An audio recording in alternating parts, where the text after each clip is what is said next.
হ্যাঁ স্যার, আমি খোঁজ নিচ্ছি। Join sir. স্যার, রাজেশের বাইকে যেখানে স্পট হয়েছিল সেখানকার রিপোর্ট স্যার। হ্যাঁ, তো অ্যাক্সিডেন্ট কেস বলে ফাইলটা ক্লোজ করে দাও। কিন্তু স্যার এটা আপনাকে দেখতে হবে।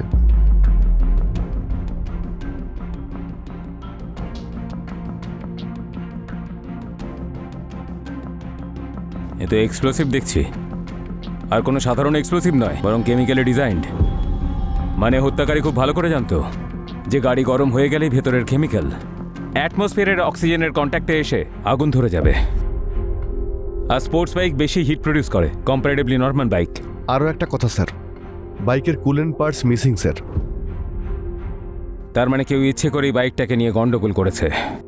একটা কাজ করো, প্রতিবেশীদের জিজ্ঞাসাবাদ করো আর মন্টির কলেজেও জিজ্ঞাসাবাদ করো। আচ্ছা স্যার।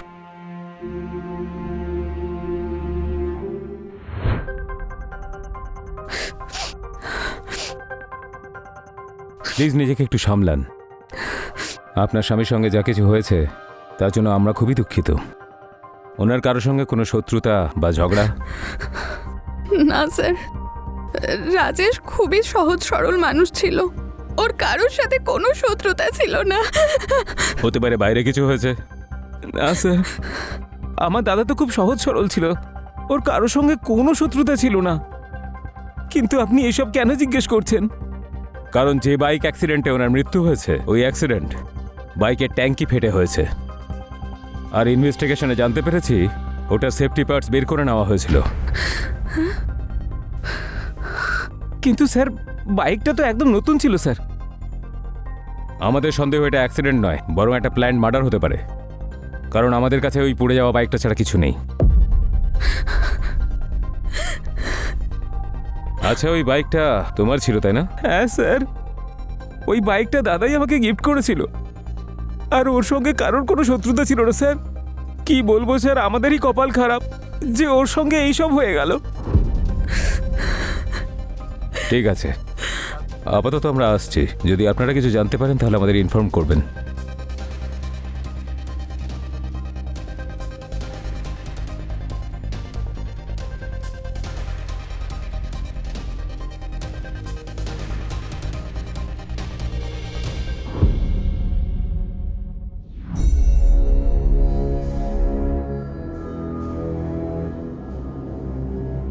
স্যার, এদের দুজনের চালচলন কিন্তু আমার ভালো লাগেনি। কোনো প্রমাণ ছাড়া আমরা কী বা করতে পারি? স্যার, এটাও তো হতে পারে যে এরা দুজন মিলেই কিছু করেছে। না, এটা পসিবল নয়। চলো দেখা যাক কতদিন ধরে এইসব চলে। এদের উপর নজর রাখো। আচ্ছা স্যার।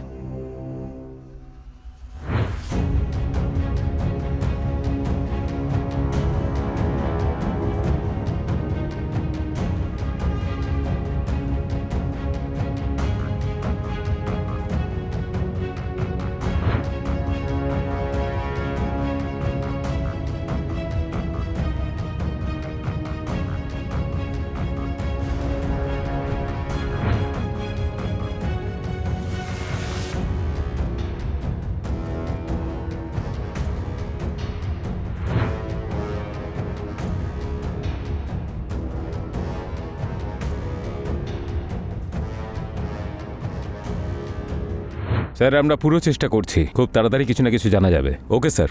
Join sir. স্যার, আমরা আশেপাশে জিজ্ঞাসাবাদ করলাম, সব প্রতিবেশীরা এটা বলল যে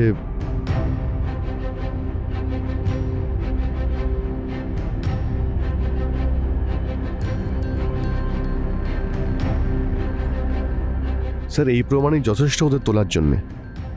না ইন্সপেক্টর, প্রত্যক্ষ প্রমাণ চাই। স্যার, পুলিশের লাঠির বাড়ি পড়লে না তোতা পাখির মতো বলতে শুরু করবে।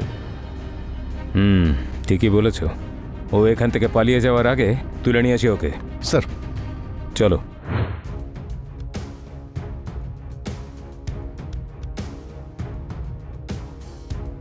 সঞ্জু, ডার্লিং সঞ্জু, কোথায় তুমি? সঞ্জু, বাইরে এসো না। মন্টি, সভ্যতা ভুলে গেছো নাকি? তোমার দাদার যাওয়া 1 মাসও হয়নি, আর তুমি নিজের অবস্থা কি করে রেখেছো? চুপ! ও থাকলেও কি করে নিত আমার? এই বাড়িটা আমার বাবা বানিয়েছে, আর ও যে চাকরিটা পেয়েছিল সেটা আমার বাবার চাকরিটাই পেয়েছিল। ফালতু কথা বলে। তুমি সজ্ঞানে নেই, পরে কথা বলবো তোমার সঙ্গে। আরে আজকেই তো সজ্ঞানে ফিরলাম। ছাড়ো আমাকে, না হলে আমি পুলিশকে ফোন করব। আরে হ্যাট, পুলিশ কি ক্ষতি করবে আমার? যেইভাবে ওকে তোর স্বামীকে মেরেছিলাম না, সেইভাবে তোকেও উড়িয়ে দেব। তাই যেটা বলছি সেটা কর। না, ছাড়ো আমাকে, ছাড়ো।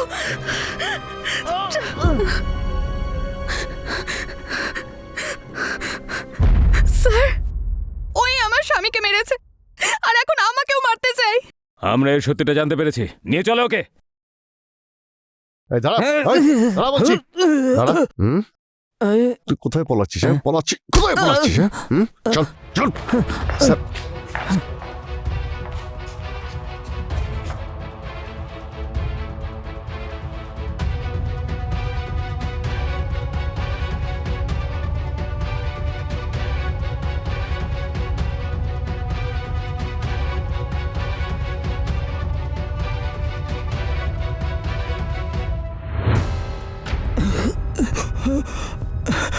হুঁশ ফেরেছে? এবার বল, রাজেশকে কেন মারলি? বলবি না শুরু করবো? বলছি। স্যার, সবসময় আমার ওর উপরে রাগ হতো। বাবার জবটাও ওই পেল, আর সঞ্জুর মতো মেয়েও ওই পেয়ে গেল। আমি সঞ্জুকে খুব ভালোবাসতাম স্যার। ও সব ভালো ভালো জিনিস পেয়েছে, আর আমি ওর ব্যবহার করা জিনিসগুলো ছাড়া আর কিচ্ছু না। প্রথমে আমি ওর গাড়িটা খারাপ করার চেষ্টা করেছিলাম, কিন্তু আমি সেটা ঠিক করে উঠতে পারলাম না। তারপরে আমি সুযোগ বুঝে বাইকের স্পিডোমিটারে এক্সপ্লোসিভ লাগালাম। যখনই স্পিড 50-র ওপরে ওঠে তখনই ওটা ফেটে যায়। আর আমি জানতাম দাদা ফাঁকা রাস্তা পেলেই ফুল স্পিডে বাইক চালায়।